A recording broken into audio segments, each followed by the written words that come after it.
आकाशवाणी का ये भोपाल केंद्र है। प्रातः के 8:30 हुए हैं। कृपया हमारे अगले प्रसारण की प्रतीक्षा कीजिए। ये आकाशवाणी है। प्रस्तुत है समन्वित साहित्यिक पत्रिका सर्जना। ये आकाशवाणी के सागर केंद्र की प्रस्तुति है। प्रस्तुत करता है दीपक निषाद।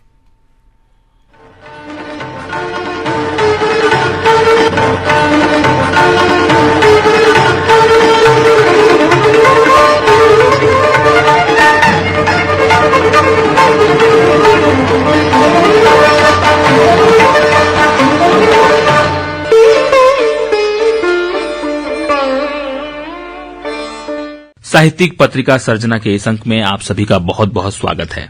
26 जनवरी को हम गणतंत्र दिवस की वर्षगांठ मनाने जा रहे हैं। आज जब हम क्षेत्र में गणतंत्र दिवस समारोह के मुहाने पर खड़े हैं तो आबो हवा में भी देशभक्ति के भाव को महसूस किया जा सकता है। ये भाव हो भी क्यों ना, क्योंकि हम सभी में देशभक्ति, देश प्रेम का जज्बा सबसे पवित्र और सबसे ऊपर जो है, जो हमें तिरंगे की आन बान शान के लिए कुछ कर गुजरने को प्रेरित करता है। तिरंगे के 3 रंग की तरह ही हमारी आज की ये साहित्यिक पत्रिका भी साहित्य के 3 रंगों से रोशन है। पहला रंग है डॉक्टर सुजाता मिश्र की वार्ता का, दूसरा रंग है कहानीकार ओपी रिछारे की कहानी अनमोल मंत्र जय गणतंत्र का, और तीसरा रंग है वरिष्ठ शायर व कवि शिखर चंद्र शिखर की देशभक्तिपूर्ण काव्य पाठ का। तो आइए चलते हैं इस पत्रिका के पहले सोपान की ओर। यूं तो साहित्य और सिनेमा का एक दूसरे से गहरा नाता रहा है, लेकिन आज इस वार्ता के माध्यम से उन स्त्री पात्रों की गहराई से पड़ताल की गई है जिन्हें रुपहले पर्दे पर देशभक्तिपूर्ण चरित्र को जीने का अवसर मिला है और जो भारतीय सिनेमा की इतनी लंबी यात्रा में मील का पत्थर साबित हुई है। वार्ताकार डॉक्टर सुजाता मिश्र लेखक व आलोचक हैं। आपकी सिनेमा के ऊपर प्रकाशित पुस्तक काफी चर्चित रही है। आप कई प्रतिष्ठित मंचों पर सिनेमा और साहित्य को लेकर व्याख्यान दे चुकी हैं। तो आइए सुनते हैं डॉक्टर सुजाता मिश्र की वार्ता, देशभक्ति पर आधारित फिल्मों में महिलाओं की भूमिका।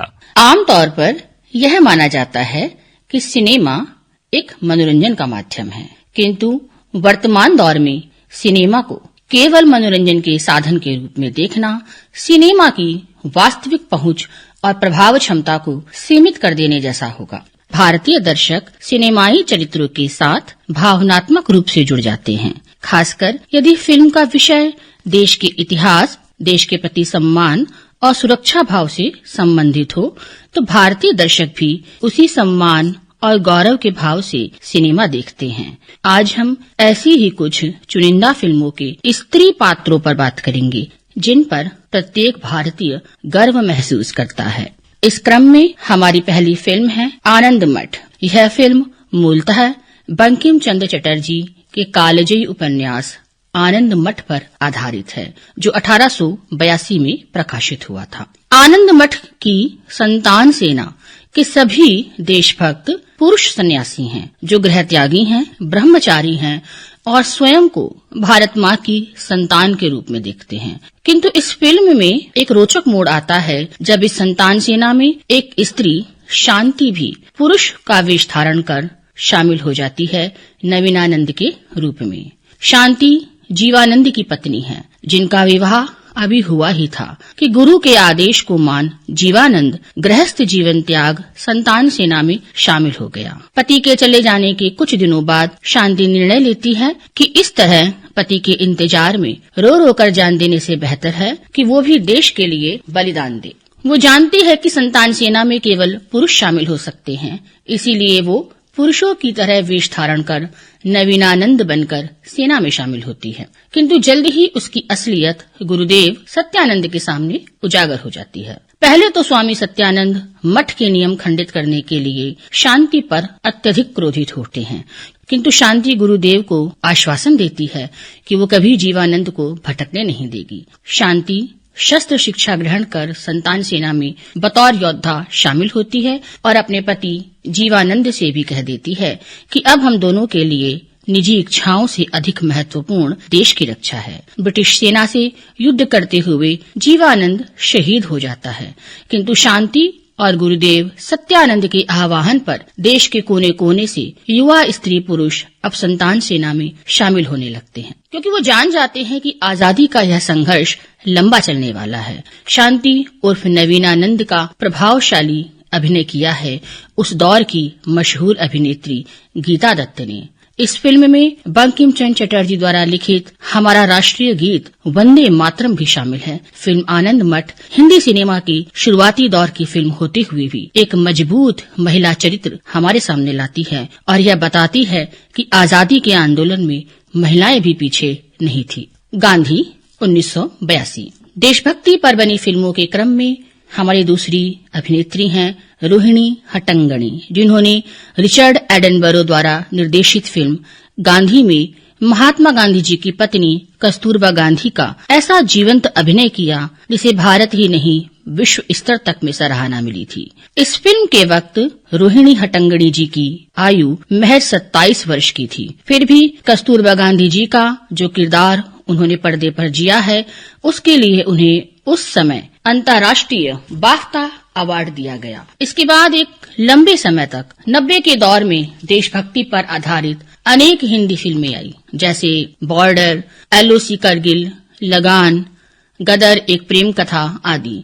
किंतु ये सभी फिल्में मुख्यतः नायक प्रधान ही थी। किंतु वर्ष 2016 में आई फिल्म नीरजा ने पहली बार देशभक्ति, देश प्रेम के भाव को नायिका प्रधान फिल्म के रूप में हमारे सामने रखा। वर्ष 2016 में आई फिल्म नीरजा अशोक चक्र प्राप्त फ्लाइट अटेंडेंट नीरजा भनोट की जिंदगी पर आधारित है। मूलतः चंडीगढ़ में जन्मी 23 वर्षीय नीरजा भनोट मुंबई से न्यूयॉर्क जा रहे पैन एम फ्लाइट 73 में एयर होस्टेस थी। जब कराची के जिन्ना एयरपोर्ट पर विमान रुका तो कुछ यात्री उतरे और कुछ यात्री सवार हुए।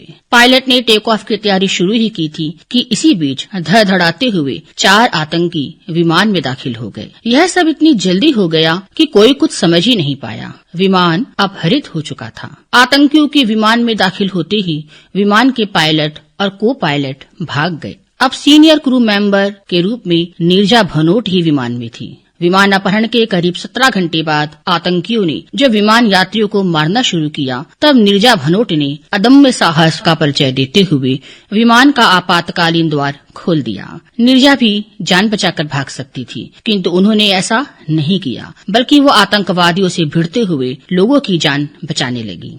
इस लड़ाई में नीरजा को गोली भी लगी। बावजूद इसके वो अपने कर्तव्य से पीछे नहीं हटी और अपनी जान गंवाकर नीरजा ने 300 से अधिक यात्रियों की जान बचा ली।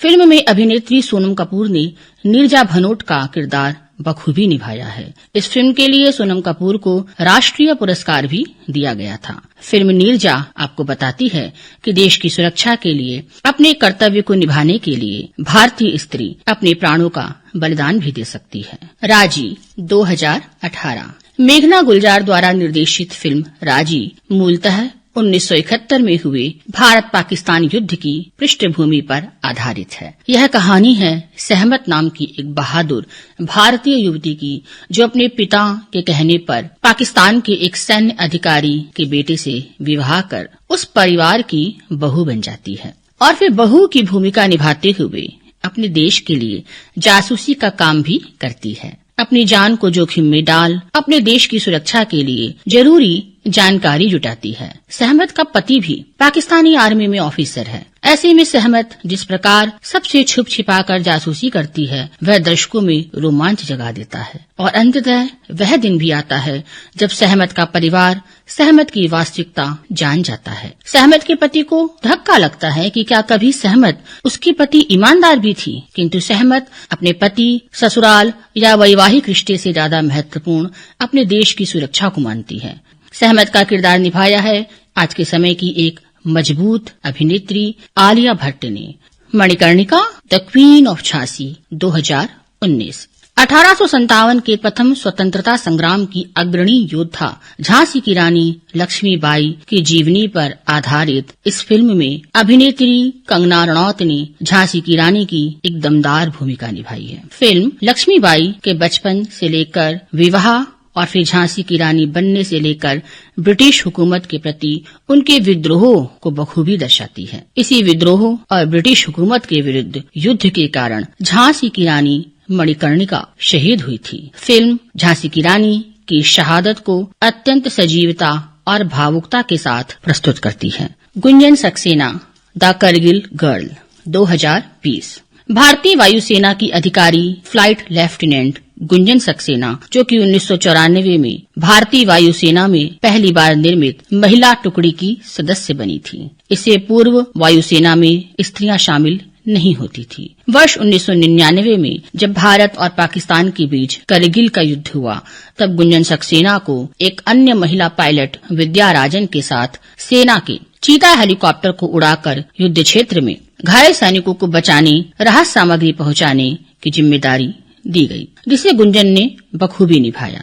जाह्नवी कपूर द्वारा अभिनीत इस फिल्म के माध्यम से दर्शक शौर्य वीर पुरस्कार से सम्मानित गुंजन सक्सेना के साहसी जीवन से परिचित हो सकते हैं। अगर देखा जाए तो शुरुआत से ही देशभक्ति या राष्ट्र की सुरक्षा, स्वतंत्रता संग्राम आदि विषयों पर अनेक फिल्में हिंदी सिनेमा जगत में बनती रही हैं, किंतु ये सभी फिल्में प्रायः नायक प्रधान हैं। इनमें नायिकाएं हैं, किंतु केवल कथा के विस्तार या नायक का चरित्र उभारने हेतु। हालांकि वर्ष 2016-17 के बाद से हम इस दिशा में थोड़ा सकारात्मक बदलाव होते हुए देखते हैं कि अब देश के लिए अपनी जान जोखिम में डालने वाली वास्तविक और काल्पनिक दोनों ही प्रकार की नायिकाओं पर केंद्रित फिल्में हिंदी सिनेमा जगत में बन रही हैं, जैसे परमाणु, मिशन मंगल, खुफिया आदि। संभवतः आने वाले दिनों में हमें ऐसी और भी फिल्में देखने को मिलेंगी जो आजादी के संघर्ष से लेकर एक सशक्त विकसित भारत के निर्माण में अपने जीवन को समर्पित करने वाली नायिकाओं को सामने लाएगा।